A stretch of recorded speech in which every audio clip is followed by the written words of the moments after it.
Assalamualaikum warahmatullahi wabarakatuh. Selamat pagi semuanya dan salam sejahtera untuk kita semua. Pada kesempatan kali ini, kami dari kelompok 17 akan mempresentasikan mengenai anjang karya kami di PT Unggul Rejawasono bertempat di Purworejo, Jawa Tengah. Kami melakukan anjang karya pada 5 Oktober 2020. Nah, kelompok 17 sendiri beranggotakan ada Dia Sri Umpati, NIM I0518023, ada Elisa Fitriani, NIM I0518027, dan ada saya sendiri, Jufara Adilinanggeng, NIM I0518092. Nah, di sini kami akan menjelaskan mengenai profil pabrik, yaitu mengenai gambaran PT Unggul Rejawasono. Yang kedua, kami akan menjelaskan mengenai proses produksi yang dilakukan di PT Unggul Rejawasono untuk menghasilkan kain grey.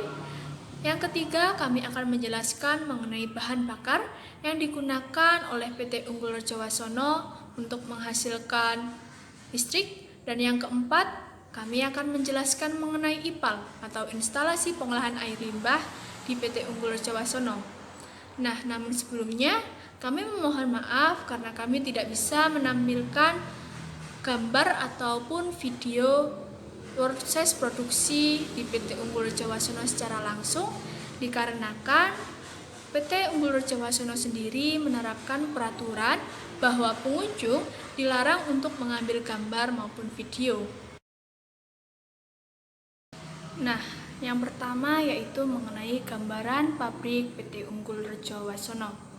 Nah, PT Unggul Rejawasono ini merupakan perusahaan manufaktur yang bergerak di industri tekstil, yaitu menghasilkan kain tenun grey. Nah, PT Unggul Rejawasono ini didirikan pada bulan Desember 1976, di mana bentuk perusahaannya yaitu perseroan terbatas. Alasan didirikan PT Unggul Rejawasono yaitu merupakan bisnis bersama atau bisnis keluarga. Nah, PT Unggul Rejawasono kemudian diresmikan pada tahun 1991 oleh Bapak Soeharto. Nah, selanjutnya yaitu mengenai lokasi PT Unggul Rejawasono. PT Unggul Rejawasono berada di Jalan Raya Purworejo Kutoarjo, kilometer 4, RW 1, Desa Kliwonan, Kecamatan Banyuurip, Kabupaten Purworejo, Jawa Tengah. Lokasi ini merupakan lokasi yang sangat strategis, di mana PT Unggul Rejawasono berada di pinggir jalan raya besar. Dengan lokasi yang strategis ini, maka untuk pengiriman bahan baku dan pemasaran produk atau pengiriman dari produk bisa lebih mudah, lebih efisien, dan lebih efektif. Nah, selanjutnya yaitu bahan baku. Nah, bahan baku yang digunakan di PT Unggul Rejawasono yaitu ada benang dan kanji. Benang dan kanji ini diperoleh dari supplier lokal, sehingga bisa menghemat dari segi pengiriman biaya dan menghemat dari segi efisien waktu. Yang pertama yaitu benang. Nah, benang di sini ada dua, yaitu benang lusi dan benang pakan. Benang lusi merupakan benang-benang pada kain tenun yang sejajar dengan panjang kain. Sedangkan benang pakan adalah benang yang bersilangan dengan benang lusi pada kain tenun. Nah, jenis-jenis benang di sini bisa disesuaikan oleh permintaan konsumen. Misal, bisa menggunakan benang jenis rayon, nilon, dan masih banyak lainnya. Selanjutnya ada kanji atau larutan kanji. Kanji atau larutan kanji ini digunakan sebagai bahan agar benang di sini tidak mudah putus saat ditenun, kemudian tahan gesekan, tahan hentakan. Nah, selanjutnya ada peralatan produksi.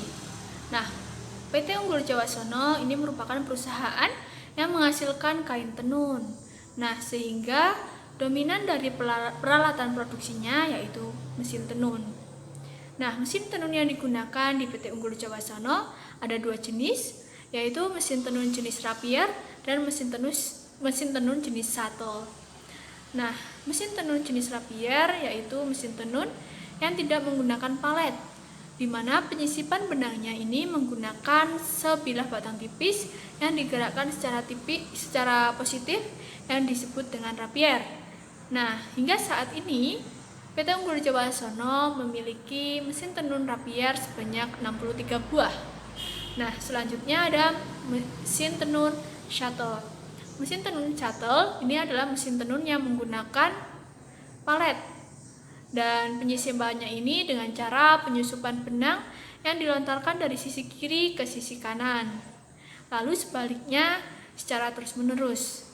PT Unggul Jawasono memiliki mesin tenun shuttle sebanyak 551 buah.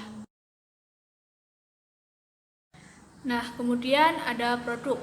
Nah, produk yang dihasilkan di PT Unggul Jawasono yaitu kain grey atau grade, yang merupakan kain mentah hasil tenunan yang sebelumnya telah mengalami proses pengkajian dan belum mengalami proses penggelantangan, pencelupan, atau finishing. Nah, kain grey ini kemudian akan dikirim ke konsumen untuk diolah lebih lanjut. Nah, kemudian ada kapasitas produksi. Kapasitas produksi di PT Unggul Jawasono yaitu 2.500 meter per bulan, di mana proses produksinya yaitu secara continuous improvement. Nah, di sini PT Unggul Jawasono memproduksi selama 24 jam per hari. Nah, di sini juga dilakukan shift karyawan, yaitu shift pagi, shift siang sampai sore, dan ada shift malam. Proses produksi di PT Unggul Jawasono yaitu pertama, benang akan di-wrapping, kemudian sizing, drawing in, palet, weaving, inspecting, flooding, dan diakhiri dengan packing. Nah, kemudian kami akan membahas prosesnya satu persatu. Yang pertama, benang akan mengalami proses wrapping, di mana proses ini merupakan proses memindahkan benang dari gulungan cones ke dalam gulungan besar dengan arah sejajar. Kemudian benang ini akan dijadikan sebagai benang lusi, yaitu benang yang searah dengan panjang kain atau kita sebut sebagai wrap. Kemudian memasuki proses sizing, di mana proses sizing ini adalah proses pemberian lapisan kanji atau film pada benang yang sudah tergulung. Tujuan dari proses ini adalah untuk meningkatkan kualitas serta kekuatan dari benang agar tidak mudah putus saat dilakukan proses penenunan. Kemudian benang yang sudah dialirkan ke dalam larutan kanji akan dikeringkan dengan menggunakan blower dan digunung pada boom tenun. Kemudian dari proses sizing akan dilakukan proses drawing in atau cucuk, di mana proses drawing in atau cucuk ini merupakan proses memasukkan benang lusi pada lubang dropper, gun, dan sisir sesuai dengan jenis anyaman kain yang diinginkan. Proses ini dilakukan secara manual dan membutuhkan waktu yang cukup lama. Kemudian dilakukan pula proses palet, di mana proses palet ini ditujukan untuk benang pakan, sedangkan proses drawing in ditujukan untuk benang lusi. Nah, proses palet ini adalah proses memasukkan benang yang tergulung pada cones saat bahan baku datang ke gulungan palet. Jadi, prosesnya adalah mesin palet akan melepas gulungan dari cones dan memindahkannya ke batang palet. Selanjutnya, benang akan diproses weaving, di mana proses weaving ini adalah proses penenunan, yaitu benang pakan akan disilangkan dengan benang lusi sehingga teranyam. Nah, proses weaving ini menggunakan dua jenis mesin, yaitu mesin shuttle atau menggunakan teropong dan mesin rapier atau tanpa keropong, yaitu menggunakan dorongan udara. Kemudian proses ini merupakan proses di mana membentuk benang menjadi kain. Kemudian selanjutnya dilakukan proses inspecting. Proses inspecting merupakan proses pemeriksaan kualitas kain sesuai dengan standar yang telah ditentukan. Pada proses ini juga akan dilakukan pemeriksaan hasil kain untuk memperbaiki kerusakan minor dan juga menentukan grade dari kain tersebut. Kemudian setelah kain lolos dari proses inspecting, maka kain akan memasuki proses flooding, yaitu proses menggulung atau melipat kain sesuai dengan permintaan konsumen, akan digulung atau akan dilipat. Kemudian memasuki proses yang terakhir, yaitu proses packing, di mana proses packing ini adalah proses kain yang telah di flooding kemudian dikemas agar kain tidak rusak. Dalam menyediakan listrik, PT Unggul Rejo Wasono menggunakan bahan bakar batu bara, di mana bahan bakar batu bara ini adalah sebagai bahan bakar boiler yang digunakan untuk memanaskan air dan uapnya akan digunakan untuk menggerakkan turbin dan kemudian generator akan menghasilkan listrik. Selanjutnya kami akan menjelaskan mengenai proses pengolahan air limbah di PT Unggul Rejo Wasono. Untuk diagram alir proses instalasi pengolahan air limbah ada inlet, ekualisasi, anaerob, bak tampung, aerasi, sedimentasi, bak kontrol, contracted wetland, dan outline. Pada sedimentasi juga terjadi proses recycle menuju ke aerasi. Yang pertama, inlet merupakan penampungan limbah sebelum memasuki ke IPAL untuk menyaring material kasar. Di PT Unggul Rejo sendiri terdapat 2 bak inlet. Bak yang kedua cenderung lebih kecil daripada yang bak pertama. Kemudian yang kedua ada ekualisasi, bak penampungan yang berfungsi untuk mengendalikan fluktuasi aliran limbah cair dan menghomogenkan konsentrasi limbah cair. Yang ketiga ada anaerob. Limbah cair pada bak ekualisasi dipompa menuju ke tangki anaerob. Yang keempat ada bak penampung. Limbah dari tangki anaerob ditampung sementara sebelum dialirkan ke tangki aerasi. Kemudian yang kelima ada aerasi. Pada tangki aerasi, air limbah dicampur dengan lumpur atau slug yang telah diberi udara atau oksigen hingga bakteri aerob lebih aktif. Yang keenam ada sedimentasi. Dari bak aerob masuk bak sedimentasi dan terjadi proses pengendapan. Air limbah hasil proses pengendapan dialirkan menuju bak kontrol dan sebagian direcycle menuju ke tangki aerasi. Kemudian yang ketujuh ada bak kontrol. Air limbah hasil proses pengendapan ditampung dalam bak kontrol untuk dilakukan pengecekan air limbah.